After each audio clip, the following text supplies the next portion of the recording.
আসসালামু আলাইকুম। সবাই কেমন আছেন? আশা করি সবাই ভালো আছেন। আজ আপনাদের জন্য নিয়ে এসেছি নতুন গল্পের প্রথম পর্ব। আশা করি গল্পটি আপনাদের ভালো লাগবে। তাহলে চলুন শুরু করা যাক। পারিবারিকভাবে বিয়ে হয়েছে আমাদের। আজ বাসর রাত। নববধূ সাজে বসে আছে আমার স্ত্রী। আমিও তার পাশে বসা। আমার স্ত্রী একজন কলেজ পড়ুয়া মেয়ে। মনে মনে আমার অনেক স্বপ্ন, অনেক আশা নিজের স্ত্রীকে নিয়ে। আমি জানি তার সাথে আমার খাপ খায় না, কারণ আমি মাদ্রাসায় পড়াশোনা করেছি। কোরআন হাদিসের সম্পর্কে অনেক জ্ঞান আমার। আমার ইচ্ছে ছিল একজন আলেম মেয়েকে বিয়ে করা, কিন্তু মা বাবার কথার অবাধ্য তো হতে পারি না। সে শিক্ষা আমি পাইনি। তাই মনে মনে ভেবে নিলাম, বিয়ের পর না হয় নিজের স্ত্রীকে নিজের মতো করে তৈরি করব, যেমনটা আমার পছন্দ। কিন্তু বাদ সাধলো বাসর রাতে। বাসর রাতে তার পাশে বসা মাত্রই হঠাৎ সে আমাকে যা বলল, তা শোনার সাথে সাথে আমার স্বপ্ন, আশা, আকাঙ্ক্ষা সব ভেঙে গেল। মনের ভেতরটা কষ্টে ভরে গেল।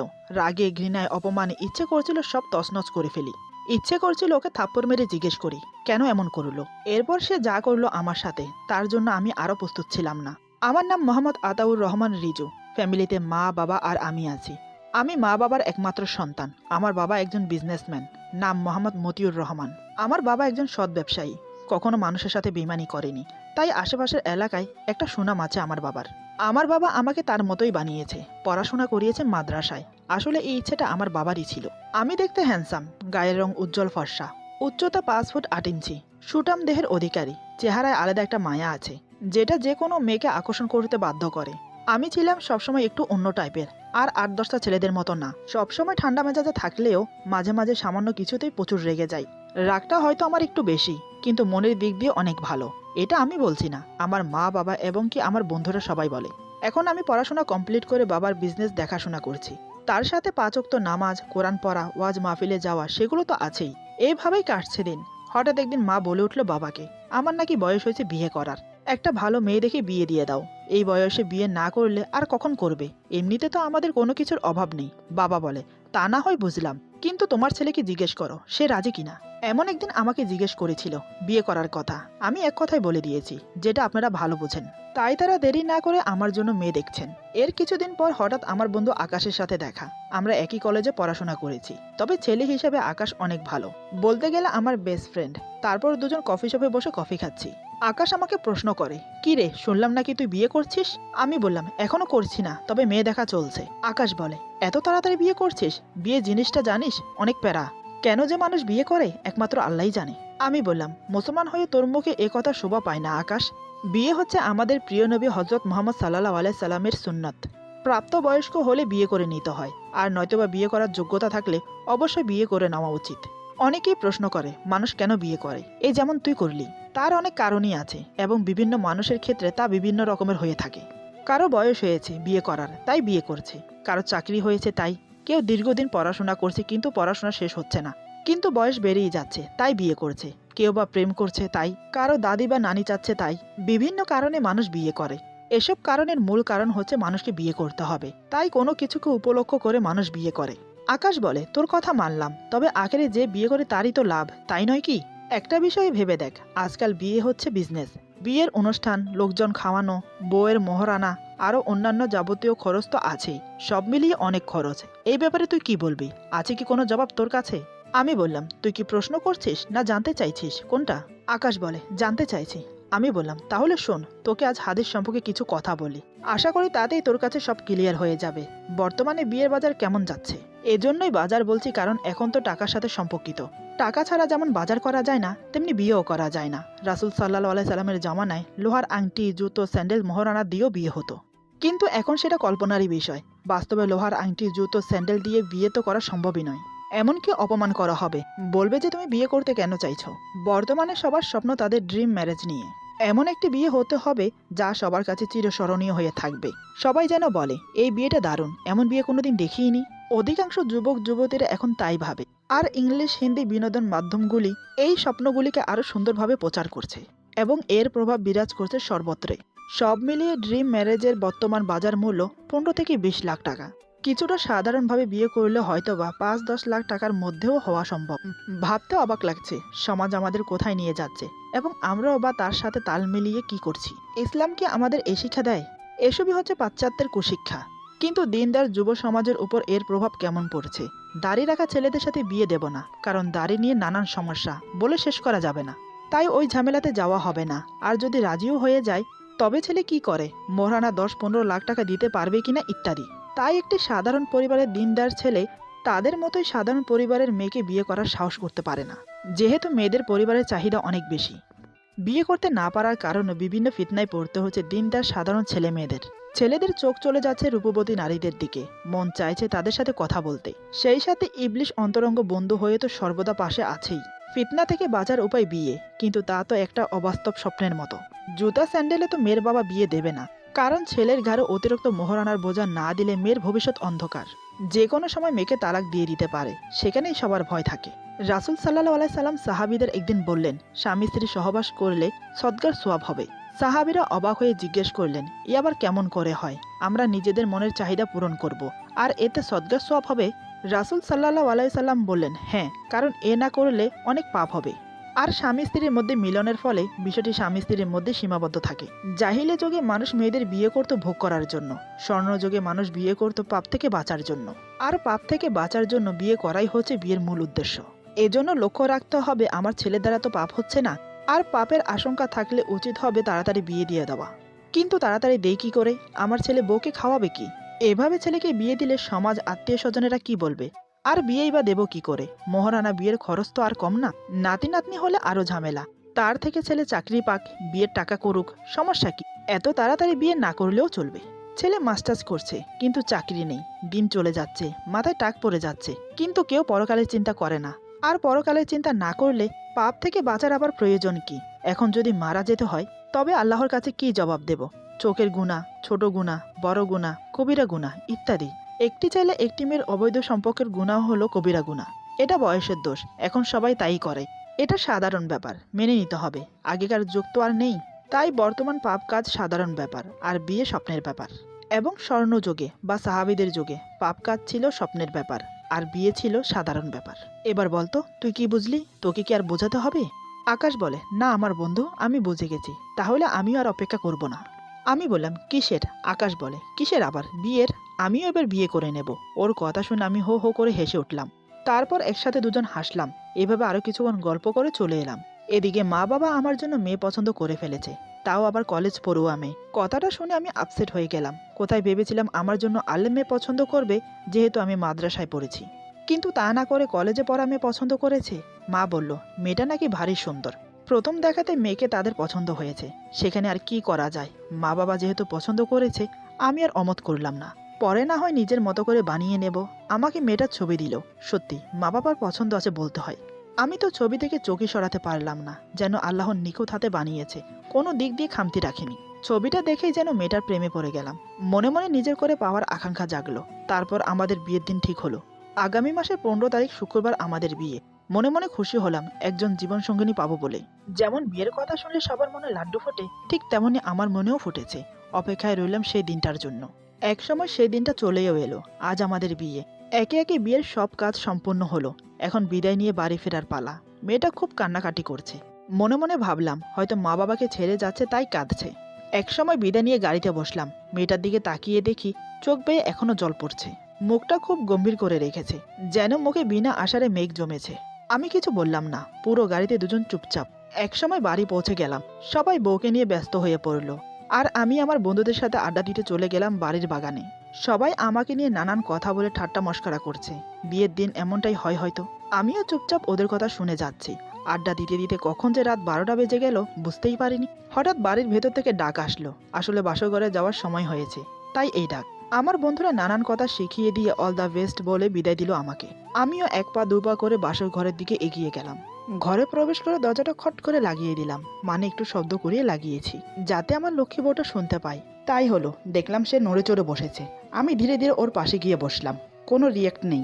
আমি আরেকটু সামনে গিয়ে বসলাম, তাতেও কোনো হেলদুল নেই। আমি গলা পরিষ্কার করে বললাম, মানে তোমার ঘুমটা সরাতে পারি? এই কথা শোনার সাথে সাথে হঠাৎ সে মাথার ঘুমটা সরিয়ে দিয়ে আমার দিকে তাকালো। কিছুক্ষণের জন্য আমি স্তব্ধ হয়ে গেলাম। মনে মনে বললাম, আরে এসবের মানে কি? ও এমন করলো কেন? কোথায় আমি ঘুমটা সরাবো ও লজ্জা পাবে, কিন্তু এখন তো দেখছি তার উল্টো। সে আমার দিকে চোখ বড় বড় করে তাকিয়ে আছে। এমনভাবে তাকিয়ে আছে মনে হচ্ছে আমি তার আদালতের সবচেয়ে বড় অপরাধী। কিছু না বলে চুপ করে রইলাম, কারণ কি বলবো ভাষা খুঁজে পাচ্ছি না। কিছুক্ষণ এভাবে নীরবতা কাটলো। মেয়েটা ঠিক একইভাবে আমার দিকে তাকিয়ে আছে। আমি সেই থেকে মেয়েটার নাম না বলে শুধু মেয়ে মেয়ে বলে যাচ্ছি। আসলে ওর নাম সুমাইয়া আক্তার তমা। সবাই তমা বলেই ডাকে ওকে। হঠাৎ নীরবতাকে ভঙ্গ করে তমা বলে, আপনি আমাকে বিয়ে করেছেন কেন? ওর প্রশ্নে আমি হকচকিয়ে যাই। এ কেমন ধরনের প্রশ্ন? একটা ছেলে একটা মেয়েকে বিয়ে করে কেন? সেটা কি সে জানে না? আমি কিছুটা স্বাভাবিক হয়ে বললাম, তোমার প্রশ্নের মানে কি? বুঝলাম না। তমা আমাকে বলে, আমি জানতে চাইছি আপনি আমাকে কেন বিয়ে করলেন? আমাকে ছাড়া কি আর কোনো মেয়ে পাননি? আমি গম্ভীর গলায় বললাম, ব্যাপারটা সিম্পল। তোমাকে আমার মা বাবার পছন্দ হয়েছে এবং আমারও পছন্দ হয়েছে, তাই তোমাকেই বিয়ে করেছি। আমি কি জানতে পারি আমাকে হঠাৎ এই প্রশ্ন কেন করা হলো? তমা বলে, দেখুন, আমি ঘুরিয়ে ফিরিয়ে কথা বলা পছন্দ করি না। যা বলি সোজাসুজিভাবে বলি। আসলে আমি একটা ছেলেকে ভালোবাসি, সেও আমাকে ভালোবাসে। ওর নাম রাকিব, বড়লোক বাবার একমাত্র ছেলে। কথাটা শুনে আমার মাথা যেন আকাশ ভেঙে পড়ল। এমনটা কেন হলো আমার সাথে? মনে খুব কষ্ট পেলাম। সেটা প্রকাশ না করে বললাম, আচ্ছা বুঝলাম, তুমি তোমার মা বাবাকে বলনি যে তুমি একটা ছেলেকে ভালোবাসো? তমা বলে, কি করে বলবো? সে সুযোগটা আমি পাইনি। বিয়ের সবকিছু ঠিকঠাক করার পর আমাকে বলা হয়েছে তোমার বিয়ে আগামী শুক্রবার। তখন আমার হাতে কিছুই করার ছিল না, কারণ বিয়ের তারিখ ঠিক হয়ে গেছে। আমি বললাম, কিন্তু এখন তো আমাদের বিয়ে হয়ে গেছে, এখন তো আর কিছু করার নেই। তমা বলে, আমি বলছি না কিছু করতে, আমার ব্যাপারে আমি আপনাকে জানানোর প্রয়োজন ছিল তাই জানালাম। তবে আমার একটা অনুরোধ। আমি বললাম, কি অনুরোধ? তমা বলে, আমি ওর সাথে অন্যায় করেছি, ওর সাথে বিশ্বাসঘাতকতা করেছি, ওকে ঠকিয়েছি। এটা আমার অপরাধ। আমি ওর কাছে যতদিন পর্যন্ত ক্ষমা চাইতে না পারবো ততদিন আমি আপনাকে স্বামী হিসেবে মেনে নিতে পারবো না। তাই আমরা আলাদা থাকবো। ওর কথাগুলো শুনে আমার গা জ্বলছে। ইচ্ছে করছে কষে দুটো থাপ্পড় মারি, কিন্তু পারলাম না। কেন জানি বিবেকে বাধা দিচ্ছে। রাগও দেখাতে পারছি না। চোখ বন্ধ করে নিজের মাথা ঠান্ডা করলাম। তারপর স্বাভাবিক হয়ে বললাম, ঠিক আছে, তবে একটা শর্তে। তমা বলে, শর্ত? কিসের শর্ত? আমি বললাম, আলাদা থাকবো ঠিক আছে, কিন্তু এক বিছানায় থাকবো। এই কথা শুনে তমা আমার দিকে চোখ বড় বড় করে তাকায়। তমা বলে, এক বিছানায় থাকবো মানে? আমি বললাম, এই বিছানায়, মাঝখানে বালিশ থাকবে। তমা কি যেন ভেবে বলে, ঠিক আছে, তবে একদম সুযোগ নেবেন না কোনো কিছুর। মনে মনে যেমন রাগ হচ্ছিল তেমন ওর কথা শুনে হাসিও পাচ্ছে। আমি বললাম, আমি ওই ধরনের ছেলে না, ঘুমের মাঝে কারোর সুযোগ নেব। তুমি আমার বিবাহিত স্ত্রী। আমার ইচ্ছা থাকলে আমি এখনই সব করতে পারি। আমাকে বাধা দেওয়ার শক্তি তোমারও নেই। এই বলে উঠে মাঝখানে বালিশ দিয়ে শুয়ে পড়লাম। তমা ফ্রেশ হয়ে কাপড় চেঞ্জ করে আমার অপর পাশে শুয়ে পড়ল। কিছুক্ষণ অতিবাহিত হয় এইভাবে। আমার চোখে ঘুম নেই। নানান কথা মাথায় ঘুরপাক খাচ্ছে। আমার স্ত্রীর বয়ফ্রেন্ড আছে, সে কি পারবে তাকে ভুলে আমাকে নিজের করে নিতে? আমার জায়গায় অন্য কেউ হলে হয়তো হাঙ্গামা করত। আমি করলাম না কেন জানেন? কারণ আমি একজন ইসলাম পড়ুয়া ছেলে। হাদিস সম্পর্কে অনেক জ্ঞান আছে আমার। এক হাদিসে পড়েছিলাম, কেউ যদি অন্যায় করে তাকে শুধরানোর জন্য সুযোগ দেওয়া উচিত। সে যদি নিজের ভুল বুঝতে পেরে নিজেই শুধরে যায় তাহলে তাকে ক্ষমা করে দেওয়া উচিত। কথায় আছে, মানুষ মাত্রই ভুল হয়। তাই আমিও তাকে একটা সুযোগ দিতে চাই। তার চেয়ে বিশেষ কারণ হলো আমি তাকে ভালোবেসে ফেলেছি, কিন্তু তাকে সেটা বুঝতে দেওয়া যাবে না। এসব চিন্তা করতে করতে আমি একসময় ঘুমিয়ে পড়ি। হয়তো আমার পাশে থাকা আমার স্ত্রী সেও ঘুমিয়ে পড়েছে। জানালার পর্দাগুলো লাগানো ছিল না, তাই বাহিরে স্পষ্টভাবে ঘর থেকে দেখা যায়। বাহির আজ পূর্ণিমা চাঁদ, বেশ হালকাভাবে বাতাস বইছে। হঠাৎ তোমার ঘুম ভেঙে যায়। নতুন জায়গা বলে হয়তো ঘুম ভালো হচ্ছে না, তাই এপাশ ওপাশ করছে তমা। হঠাৎ চোখ পড়ল জানালার দিকে। সেদিকে চোখ যেতেই তোমার আত্মারাম কেঁপে উঠল। ভয়ে হাত পা কাঁপছে। জানালায় দেখলো কেউ একজন সরে গেল। একবার দেখলে তো তাও মনকে বোঝানো যেত যে সে ভুল দেখেছে, কিন্তু বারবার একই ভুল হতে পারে না। আবছা ছায়াটা বারবার আসছে আর যাচ্ছে। তোমার খুব ভয় হচ্ছে। কি করবে সে? এবার আমার দিকে ফিরে তাকালো। দেখলো আমি অঘরে ঘুমোচ্ছি, তাই আমাকে ডাকতে সাহস পাচ্ছে না। ভয়ে কিছু উপায়ন্তর না পেয়ে মাঝখানের বালিশ সরিয়ে আমার কাছে এসে ঘুমায়। আমি কি ভাববো সেটা তোয়াক্কা করল না। একসময় এটা সেটা ভাবতে ভাবতে সে ঘুমিয়ে পড়ে আমার বুকে। তখন তার নিঃশ্বাস পড়ছে আমার বুকে। গরম উষ্ণতায় আমার ঘুম ভেঙে গেল। চোখ খুলে হঠাৎ তোমাকে আমার বুকে দেখে আমি তো পুরোই অবাক। যে মেয়ে একটু আগে আমাকে সাবধান করেছে আমি যেন রাতে তাকে স্পর্শ না করি, সেই মেয়ে এখন আমার বুকে মাথা রেখে ঘুমোচ্ছে। বিষয়টা ভেবে একটু মুচকি হাসলাম। পাখি যখন নিজেই খাঁচায় ধরা দিয়েছে তাহলে তাকে জড়িয়ে ধরতে অসুবিধা কোথায়? শত হলেও সে আমার স্ত্রী। ভুলে গেলাম একটু আগের ওয়াদা। ভুলে গেলাম সে অন্য কাউকে ভালোবাসে। ভুলে গেলাম রাগ অভিমান সবকিছু। সব ভুলে তাকে বুকে জড়িয়ে নিলাম। দেখলাম মেয়েটা আমাকে ঘুমের মাঝেই জড়িয়ে ধরেছে। একটা খুব সুন্দর ঘ্রাণ আসছে ওর শরীর থেকে, খুব মাতাল করা একটা সুগন্ধি, যত সম্ভব পারফিউমের। কিন্তু আমি যে সেই গ্রানে মাতাল হয়ে যাচ্ছি। গ্রানটা খুব চাপা, ততটা স্ট্রং না। শরীরের কাছে আসলেই গ্রানটা পাওয়া যায়। আমি নাক টেনে গ্রান নিতে নিতে ওর দিকে অগ্রসর হতে থাকি। ধীরে ধীরে মুখ গজে দিলাম ওর ঘাড়ে, কিন্তু মেয়েটা একটু নড়চড় করছে না। আমি নাক ঘষে গ্রান নিতে থাকি। তারপর আলতো করে ওর ঘাড়ে চুমো খেলাম। বুকের সাথে আরো শক্ত করে চেপে ধরি। তারপর কপালে একটা চুমো খেয়ে ঠোঁটে কিস করতে যাব। হঠাৎ চোখ পড়ল ওর মুখের দিকে। ঘরে জ্বালানো ডিম লাইটের আলোতে মায়াবী মুখটা আরো মায়াবী হয়ে উঠেছে। ছেড়ে রাখা চুলগুলো মুখের সামনে এসে পড়েছে। আমি আলতো করে হাত দিয়ে চুলগুলো সরিয়ে কানের পেছনে গুজে দিই। হঠাৎ মেয়েটা নড়ে চড়ে ওঠে। ও কিছু বুঝে ওঠার আগে আমি নিজেকে সরিয়ে নিই। এরপর আর কিছু হয় না আমাদের মাঝে। সে নড়ে চড়ে অন্যদিকে ফিরে যায়। আমি মুচকি হেসে ঘুমিয়ে পড়লাম। সকালে উঠে এমন ভাব নিলাম যেন রাতে কিছুই হয়নি। কিন্তু কেন জানি সে আর চোখে দেখছে আমাকে। মনে মনে ভাবছি রাতে কিছু টের পেয়ে গেল নাকি। আবার মন বলে উঠল, আরে ধুর, শুধু শুধু চিন্তা করছিস। টের পেলে নিশ্চয় জিজ্ঞেস করতো, তার মানে সে টের পায়নি। এভাবে কেটে গেল বেশ কিছুদিন। সে তার মতো, আমি আমার মতো। কোনো প্রয়োজন ছাড়া তেমন আমাদের মাঝে কথা হতো না। রাকিব, তোমার এক্স বয়ফ্রেন্ড, বড়লোক ঘরের ছেলে, প্রতি সপ্তাহে 2-3 বার করে তোমাকে বড় বড় রেস্টুরেন্টে নিয়ে খাওয়াতো। কিন্তু বিয়ের কথা বললেই এড়িয়ে যেত। তারপর পরিবারের চাপে তমা আর রাকিবকে না বলেই আমাকে বিয়ে করে। আর তাই তমা ভাবে ও রাকিবের সাথে অন্যায় করেছে। ঘোর অন্যায়, যে অন্যায়ের কোনো ক্ষমা হয় না, কখনোই না। কলেজে পড়লেও মেয়েটার মাঝে ইসলামের কিছু টান আছে। কারোর সাথে বিশ্বাসঘাতকতা করা আল্লাহ পছন্দ করে না। তাই আল্লাহ বলেছেন, যদি তোমরা ভুল করে থাকো বা কারোর প্রতি অন্যায় করে থাকো, তাহলে তৎক্ষণাৎ তার কাছে ক্ষমা চেয়ে নাও। সেই ব্যক্তি যদি তোমাকে ক্ষমা করে তাহলে আমি আল্লাহ তোমাকে ক্ষমা করব। তা না হলে না। তমা সেটা জেনেই মরিয়া হয়ে উঠেছে রাকিবের কাছে ক্ষমা চাইবে বলে। এই কারণে তমা সবসময় অনুশোচনায় ভোগে। আর তাই সে রাকিবের কাছে যত তাড়াতাড়ি সম্ভব ক্ষমা চাইবে। যেদিন আমার অফিস বন্ধ থাকতো সেদিনের আগের রাত আমরা দুজন না ঘুমিয়ে গল্প করতাম। প্রতিদিনের গল্পের বিষয় থাকতো রাকিব। একটা মানুষ যে তার এক্স বয়ফ্রেন্ডের কত প্রশংসা করতে পারে তা তোমাকে না দেখলে হয়তো কখনো জানতে পারতাম না। আমি তোমার মনের ভালোবাসা অর্জন করতে চাইছিলাম, কেননা একটা মেয়ের মনের ভালোবাসা অর্জন করতে না পারলে তার প্রতি কোনো অধিকার খাটানো যায় না। তাই তোমার শরীরে স্পর্শ করতে না দেওয়ার বিষয়ে আমি কখনো তোমাকে কিছু বলতাম না। আমার মনে বিশ্বাস ছিল ও একদিন রাকিবকে ভুলে আমাকে ভালোবাসবে। এভাবে প্রায় 1 মাস কেটে গেল। একদিন তোমাকে নিয়ে বসুন্ধরায় শপিং করতে গিয়েছিলাম। তোমার পছন্দ মতো সব কিছু কিনে দেওয়ার পরেও দেখি ও অখুশি। অখুশি থাকার কারণ জিজ্ঞেস করতেই ও বলে ওকে নাকি রাকিব প্রতি মাসে অন্তত 2 বার করে বসুন্ধরার শপিংয়ের জন্য নিয়ে আসতো। আর নতুন কোনো মুভি বের হলে আরও বেশিবার রাকিবের সাথে আসা হতো। ওর কথাগুলো শুনে আমার মন বিষিয়ে গেল। যাকে আমি ভালোবেসে কষ্ট পাচ্ছি সে অন্য কাউকে ভালোবেসে কষ্ট পাচ্ছে। আমি তার স্বামী হয়েও আমার কোনো মূল্যায়ন নেই, অথচ বয়ফ্রেন্ডের জন্য তার কত চিন্তা, কত ভাবনা, কত প্রশংসা।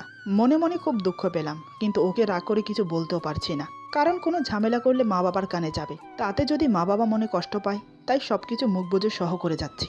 শপিং শেষে বাসায় ফেরার পথে নাকি রাকিবকে দেখেছিল সে, কিন্তু রাকিবের সাথে কথা বলতে না পারার কারণে সে বাসায় ফিরে অনেক কান্না করছে।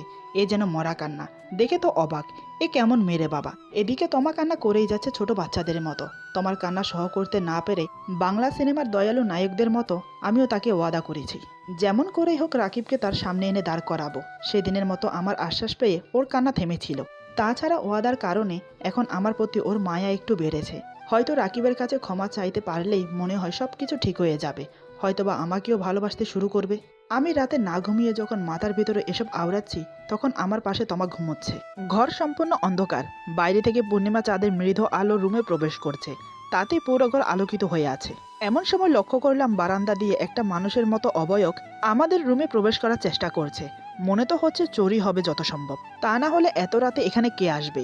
এত রাতে চোর ছাড়া আর কেউই এভাবে রুমে ঢুকতে চাইবে না। কিন্তু ভাবার বিষয়, এই এলাকায় কোনোদিনও চুরি হয়নি। চোর কেমন তা কোনোদিন দেখিও নি। আর আমি কখনো চোরের চুরি করা দেখিনি। তাই মনে মনে সিদ্ধান্ত নিয়েছি, আজ ঘুমের ভান ধরে দেখব যে চোর কিভাবে চুরি করে। তারপর চুরি করার শেষ মুহূর্তে গিয়ে হাতে না হাতে ধরে ফেলবো। এই ভেবে চোখ বন্ধ করে ঘুমের ভান ধরে শুয়ে রইলাম। ততক্ষণে চোর বাবা ঘরের ভিতরে প্রবেশ করে গেছে। আমি মনের আনন্দে ঘুমের ভান করে চোরের চুরি করা দেখছি। আর চোর তার মোবাইলের লাইট জ্বালিয়ে আরামে চুরি করে যাচ্ছে। তমা এসব কিছু টের পাচ্ছে না, টের পাওয়ার কথাও না। তার ঘুম খুব ভারী, তাই আমি একাই নিশ্চিন্তে সব ফলো করে যাচ্ছি। আমিও যদি ঘুমিয়ে যেতাম তাহলে আমিও টের পেতাম না। তাছাড়া এরকম শিক্ষিত এবং চালাক চোরদের ধরাও মুশকিল। চোরটি চুরি করা শেষে বেরিয়ে যাবে এমন সময় আমি ঘুম থেকে লাফ দিয়ে উঠে চোরের ঘাড়ে আমার শরীরের সমস্ত শক্তি দিয়ে একটা ঘুষি মারি। তাতেই চোর সাথে সাথে মেঝেতে শুয়ে পড়ে। ছোটকালে কোনো এক ক্লাসে বিড়াল নামক একটি গল্প পড়েছিলাম, আর সেখানে চোরের চুরির কারণ হিসেবে বড় লোকদেরই বেশি দোষ দেওয়া হয়েছে। কিন্তু আমার কাছে তা মনে হয় না। তাই আমি কৌতূহলী হয়ে আছি এই চোরের চুরির কারণ জানার জন্য। কিছুক্ষণ পর চোর ঘাড়ের ব্যথায় কাতরাতে কাতরাতে উঠে বসলো। আমি ওর সামনে দাঁড়িয়ে আছি। ততক্ষণে অন্ধকারে চোখ সয়ে গেছে। চাঁদের আলো তো ঘরের মাঝে এসে পড়ছেই। তার আলোতে চোরটাকে খুব ভালো করে দেখলাম। চোরটাকে দেখে আমি একটু অবাকই হলাম, কারণ চোরটাকে ঠিক চোরের মতো লাগছে না। মনে হচ্ছে ভদ্রঘরের ছেলে, খুবই অল্প বয়সী, মানে আমারই সমবয়সী হবে। শরীরের গঠন আর চেয়ারের কাটিং খুব ভালো, দেখতে আমার মতনই হ্যান্ডসাম। চোরটাকে যত দেখছি ততই অবাক হচ্ছি আমি, এমন ছেলেরাও চুরি করে? কিন্তু কারণ কি? দেখে তো মনে হচ্ছে পড়াশোনা জানে। না, জানতে হবে ছেলেটা কেন চুরি করে। হঠাৎ আমি কিছু বলার আগেই চোরটা আমার পা ধরে যা বলল তা শুনে খুবই আশ্চর্য হলাম আমি। এমনও হতে পারে